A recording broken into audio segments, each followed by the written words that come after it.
Assalamualaikum warahmatullahi wabarakatuh. Perkenalkan, nama saya Nesra Kraini dari kelas 5B semester 5 dengan prodi Pendidikan Agama Islam. Yang terhormat kepada dosen pengampu yaitu Ibu Dr. Siti Munawati, SPDI MPDI, sebagai dosen pendidikan multikultural.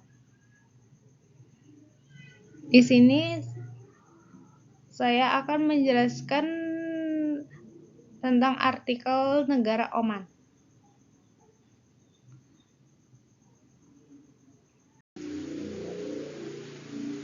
Oman adalah sebuah monarki mutlak di mana Sultan Oman menjalankan kewenangan paripurna. Meski demikian, parlemen memiliki beberapa kekuasaan legislatif dan pengawasan. Pada bulan November 2010, program penggunaan Perserikatan Bangsa-Bangsa (UNDP) menyatakan bahwa Oman di antara 135 negara di sedunia merupakan negara yang paling perbaiki dalam 40 tahun terakhir. Menurut indeks-indeks internasional, Oman adalah salah satu negara yang paling maju dan stabil. Ada prasejarah dan sejarah kuno. Situs zaman besi di Oman. Di Abiyud al-Awan di Gubernuran Dovan, Oman, sebuah situs ditemukan pada tahun 2011 yang berisi lebih dari 100 pecahan permukaan alat-alat bantu milik industri listrik Afrika, spesifikasi regional kompleks Nubia Akhir yang sebelumnya hanya diketahui dari timur laut dan tanduk Afrika. 2. Perkiraan usia Lumerisme yang secara optik menempatkan kompleks Nubia Arab berusia 106.000 tahun. Ada banyak kecocokan dalam sumber bawah Kemenyan digunakan oleh para pedagang. Pada 1500 sebelum Masehi, Tanah Kemenyan, sebuah situs warisan dunia UNESCO, secara dramatis menggambarkan bahwa Kemenyan merupakan saksi peradaban Arab Selatan pada tahun 1970-an dan 1980-an. Para sarjana seperti Zon Walkison percaya berdasarkan sejarah lisan bahwa pada abad ke-6 sebelum Masehi, Achaemenid berkuasa atas semenanjung Oman, kemungkinan besar memerintah dari pusat pesisir. Seperti Suhar, Oman tengah memiliki kumpulan budaya asli zaman besi akhir Samad yang dinamai secara eponim dari Samad asal di bagian utara semenanjung Oman. Periode pra-Islam dimulai pada abad ke-3 sebelum Masehi dan berlanjut hingga abad ke-3 Masehi. Permukiman Arab. Selama berabad-abad, berbagai suku dari Arab Barat menempatkan di Oman mencari nafkah dan memancing, bertani, mengembara, atau berternak. Banyak keluarga Oman saat ini akan keleluhuran mereka ke bagian lain Arab. Migrasi Arab ke Oman dimulai dari Arab Barat Laut dan Barat Daya. Keluarga Oman saat ini yang memilih untuk menetap harus bersaing dengan penduduk asli dengan mendapatkan tanah subur terbaik. Para pemukim Aj di Oman adalah keturunan Nas bin Aj dan kemudian dikenal sebagai Aj dari Oman.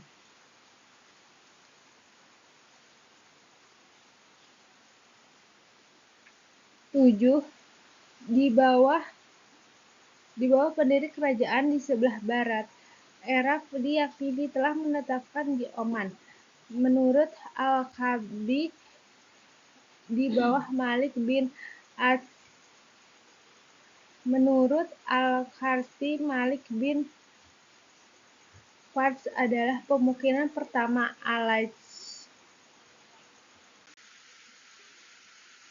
Dinasti Nabrani awal pada tahun 1935 ketika konflik antara dinasti dan Al-Hinawis muncul yang mengarah kepada pemulihan imamah. Era Portugis selama abad ke-11 dan 12. Pantai Oman berada dalam ruang lingkup pengaruh Kesultanan Saljuk. Mereka diusir pada tahun 1154 ketika dinasti Nabani berkuasa. Nabani memerintah sebagai muluk atau raja, sementara Oara imam direduksi menjadi signifikasi simbolis. 1 dekade setelah pelayaran sukses Vasco dan Gama di sekitar Tanjung Harapan dan Keindah pada 1497 sampai 98, Portugis tiba di Oman dan menduduki Muscat selama 143 tahun dari 1507 hingga 1650, membutuhkan pos terdepan untuk melindungi jalur laut mereka.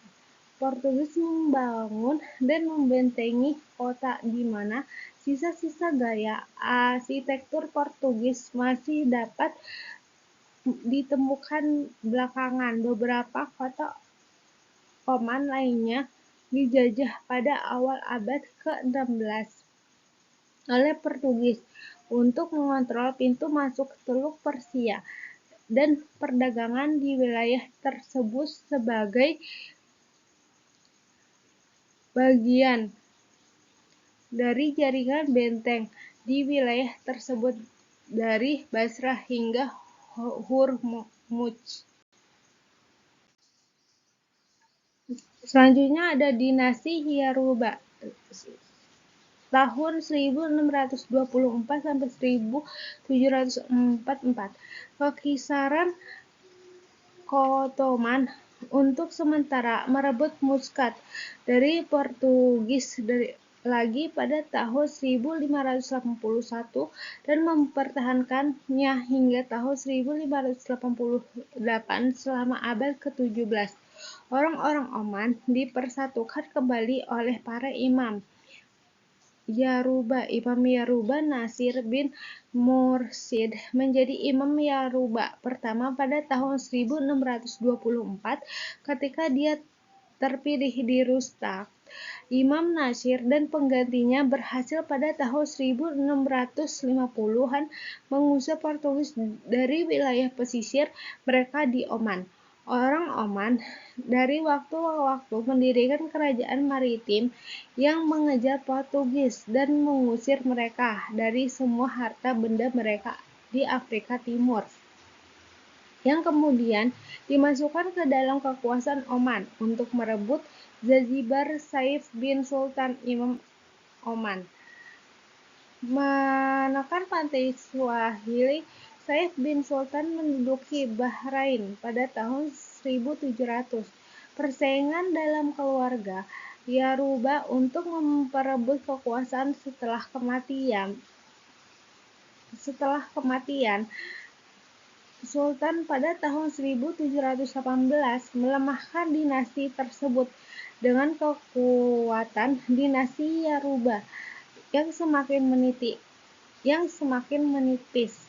Imam Saif bin Sultan II akhirnya meminta bantuan melawan saingannya dari Nader Shah dari Persia. Pasukan Persia tiba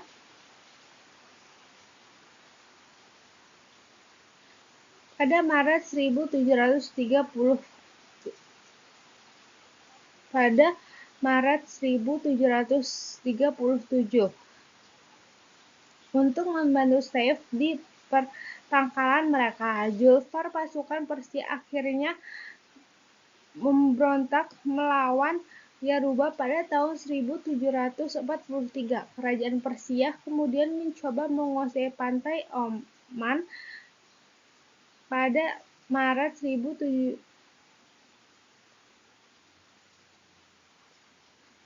Kerajaan Persia kemudian mencoba menguasai pantai Oman tahun 1747.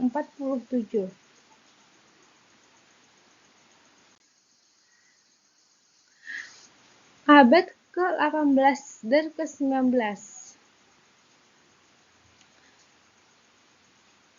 Setelah Oman mengusir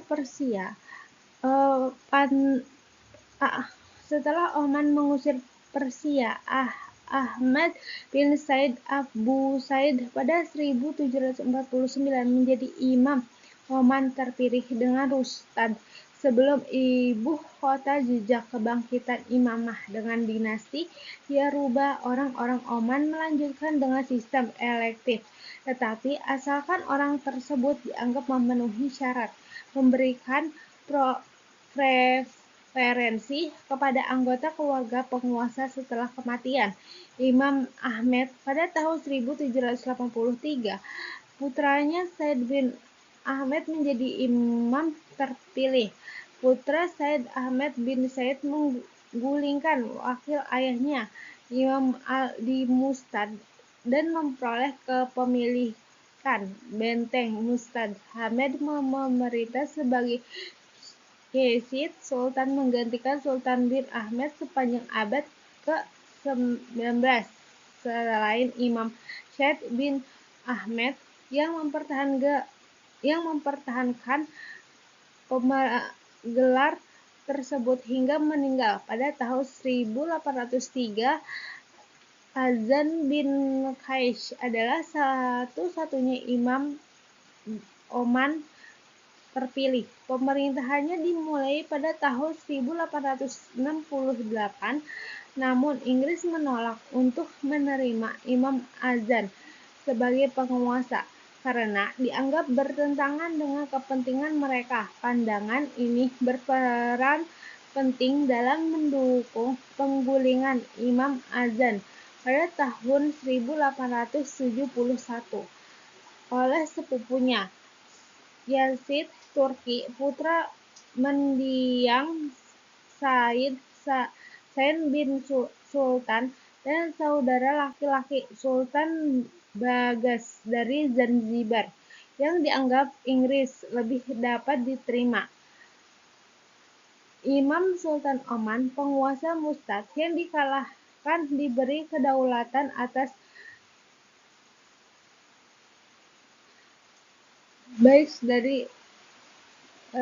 Gandhar, sebuah wilayah di Pakistan modern.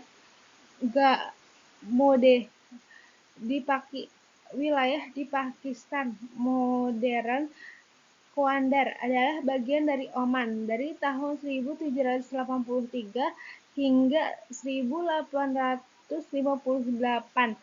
Kota yang terletak di wilayah Makran yang sekarang menjadi sudut paling barat daya Pakistan.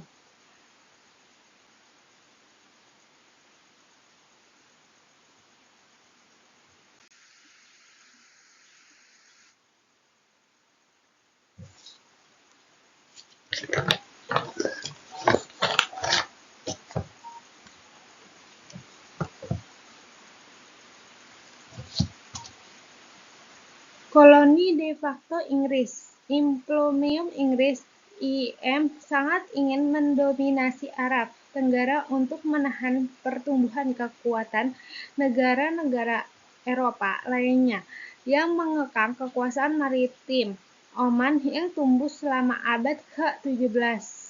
Kerajaan Inggris dari waktu ke waktu mulai dari akhir abad ke-18 mulai membuat serangkaian perjanjian dengan para sultan dengan tujuan untuk memajukan kepentingan politik dan ekonomi Inggris. Muskat sembari memberikan perlindungan militer kepada para sultan. Sebuah skuadron angkat laut Inggris di Muscat.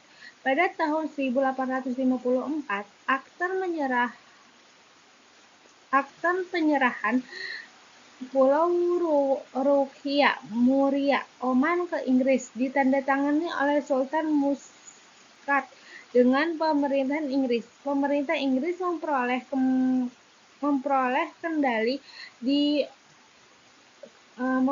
kendali dominan atas Muscat yang sebagian besar menghambat persaingan dari negara lain. Antara tahun 1862 dan 1892, residen politik Louisa Pley dan Edward Ross memainkan peran penting dalam mengamankan supremasi Inggris atau Teluk Persia dan Muscat dengan sistem pemerintahan tidak langsung pada tahun abad ke-19 dan dengan hilangnya dominasi Afrika dan mendapatkannya, persaingan antara kedua putranya diselesaikan dengan bantuan hilangnya dominan yang kuat ketika salah satu dari mereka masih berhasil merebut Zanzibar dari pengaruh dengan bantuan diplomasi Inggris. Sawilah putra lainnya, Tuwarik, warisi wilayah Oman dan Persia. Pengaruh Jazirah Oman di pantai Samudra tidak langsung memperkenalkan adat istiadat Oman ke dalam budaya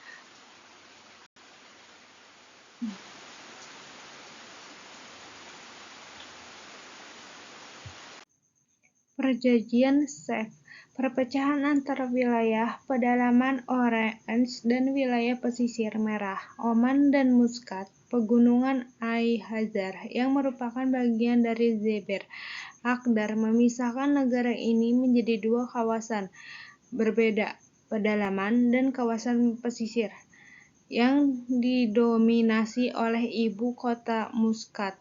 Perkembangan Kekaisaran Inggris di Muscat dan Oman selama abad ke-19 menyebabkan kebangkitan baru imamah di pedalaman Oman, yang telah muncul dalam siklus selama lebih dari 1.200 tahun di Oman.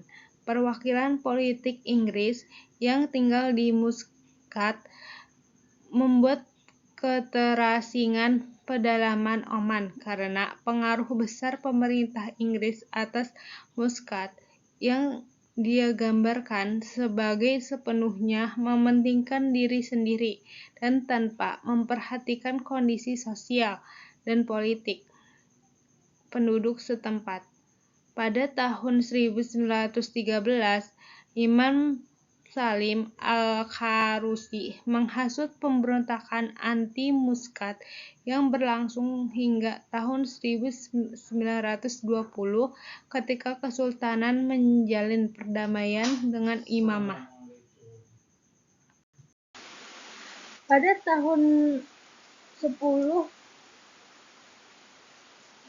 Pada tanggal 10 Januari 1923, sebuah perjanjian antara Kesultanan dengan pemerintah Inggris ditandatangani di mana Kesultanan harus berkonsultasi dengan perwakilan politik Inggris yang tinggal di Muscat dengan mendapatkan persetujuan dari pemerintahan India untuk mengekstraksi minyak Kesultanan pada tanggal 31 Juli 1928, Perjanjian Garis Merah ditandatangani antara Anglo-Persia Kompani, kemudian berganti nama menjadi British Petroleum Royal Dutch atau Shell Company Praxis dengan Petroles. Kemudian berganti nama menjadi Total. Near East Development Corporation kemudian berganti nama menjadi ExxonMobil. Dan Klaroste Kublenkiev, seorang penguasa Armenia, untuk secara kolektif memproduksi minyak di pemerintah Sultan Said bin Taimur 1932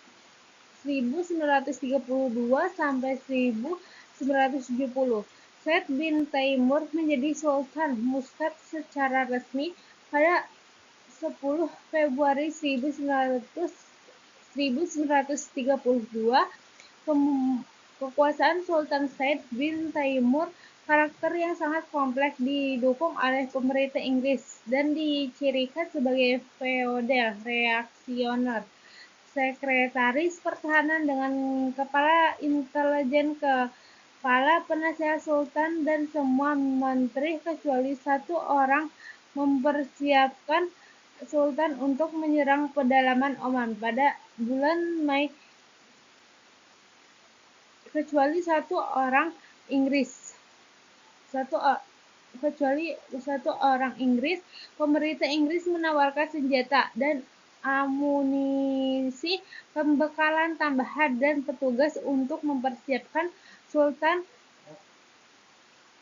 untuk menyerang pedalaman Oman. Pada bulan Mei 1954, Imam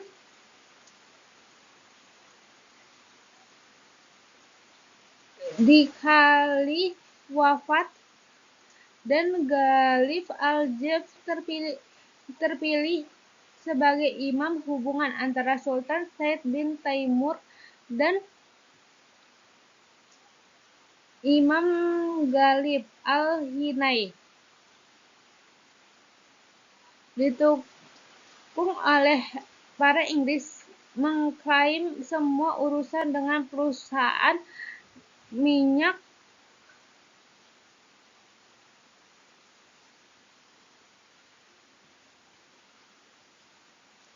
sebagai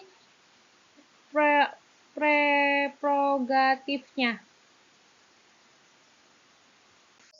Pada bulan Desember 1955, Sultan Said bin Taimur mengirim pasukan lapangan Muscat dan Oman untuk menduduki pusat-pusat utama di Oman, termasuk Nizwa, ibu kota Imamah Oman, dan Ibri.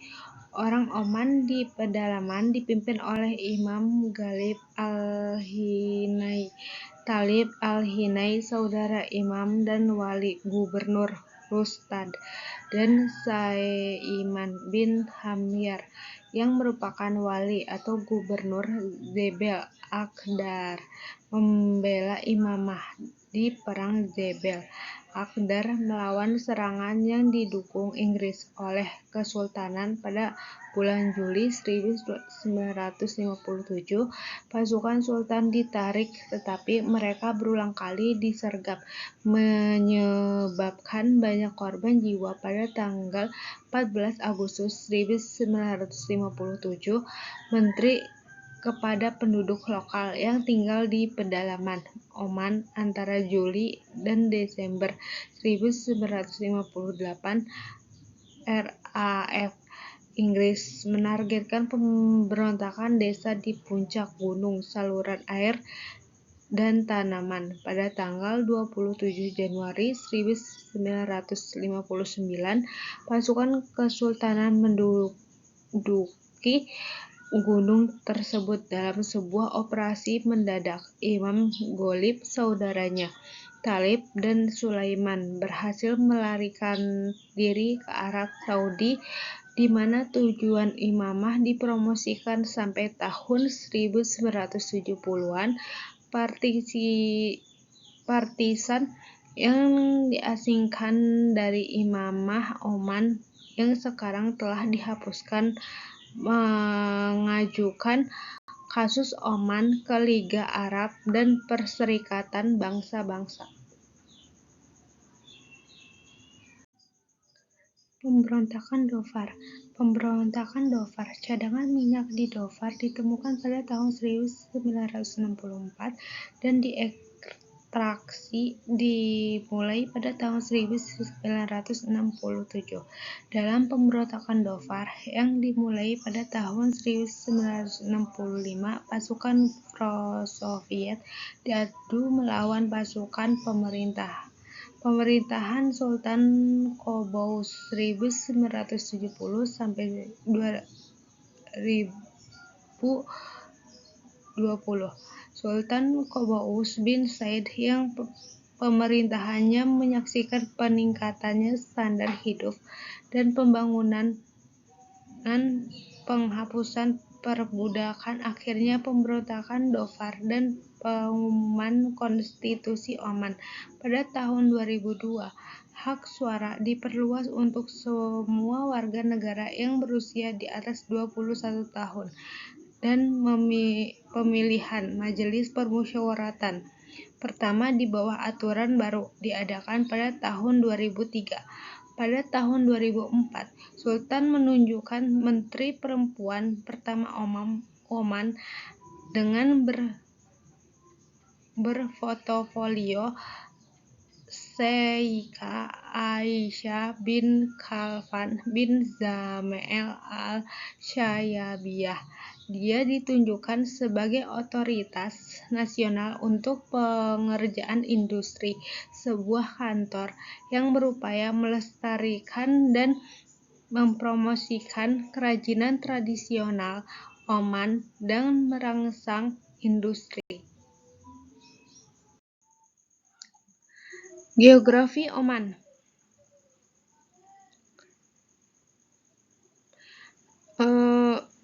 Geografi Oman. Oman terletak di bagian timur hingga tenggara Semenanjung Arab di antara garis lintang 16 derajat sampai 28 derajat LU dan garis bujur 50 derajat dan 60 derajat barat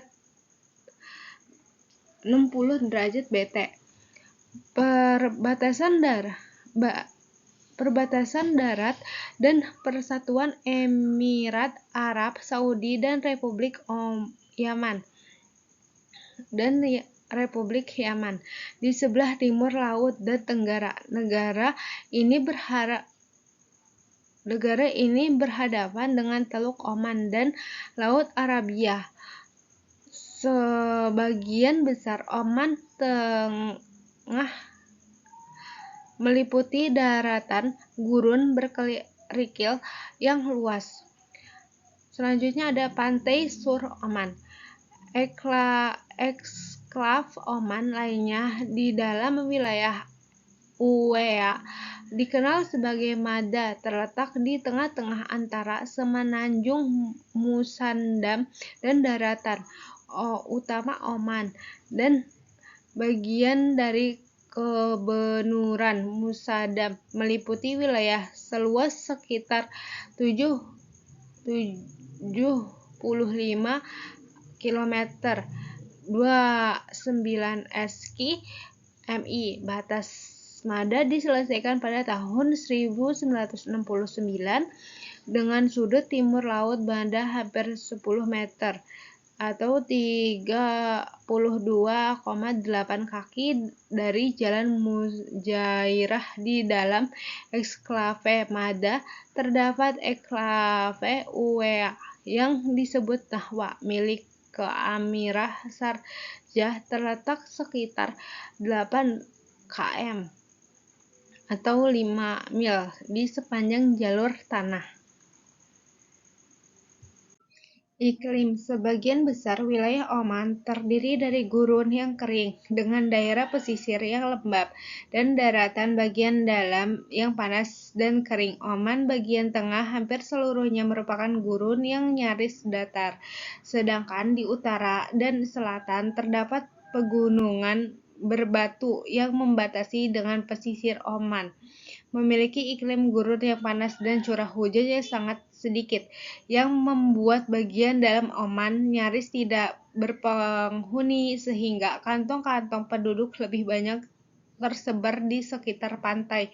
Sumber daya alam: Oman memiliki sumber daya alam berupa minyak bumi, tembaga, asbestos, marmer terbatas, batu kapur, kromium, gipsum, dan gas alam. Keanekaragaman hayati: pertanian pohon palem nakal di wilayah Batinia, Oman.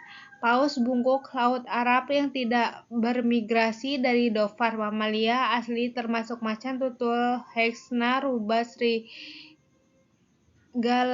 kelinci, oryx, dan ibex. Burung termasuk hiring, elang, bangau, bustad, ayam hutan Arab, pemakan lebah elang, dan sunbridge. Pada tahun 2001, Oman memiliki 9 spesies mamalia yang terancam punah. 5 jenis burung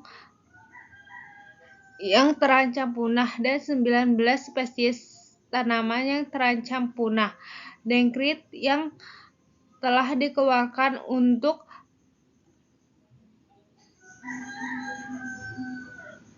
melindungi spesies yang terancam punah termasuk macan tutul Arab, kijang gunung, tars Arab, penyu hijau sisik, dan penyu belimbing zaitun. Namun, cagar alam oryx Arab adalah situs pertama yang dihapus dari daftar warisan dunia UNESCO. Politik Oman: Oman adalah negara kesatuan dan monarki absolut di mana semua kekuasaan legislatif, eksekutif, dan yudikatif pada akhirnya berada di tangan sultan yang diturun-temurun. Akibatnya, Freedom House secara rutin memiliki negara itu tidak bebas sultan. Oman adalah monarki absolut dengan perkataan, sultan memiliki kekuatan hukum, cabang peradilan berada di bawah sultan. Menurut konstitusi Oman, hukum syariah adalah salah satu sumber legislasi. Departemen Pengadilan Syariah dalam sistem pengadilan sipil bertanggung jawab atas masalah hukum keluarga seperti perceraian dan warisan.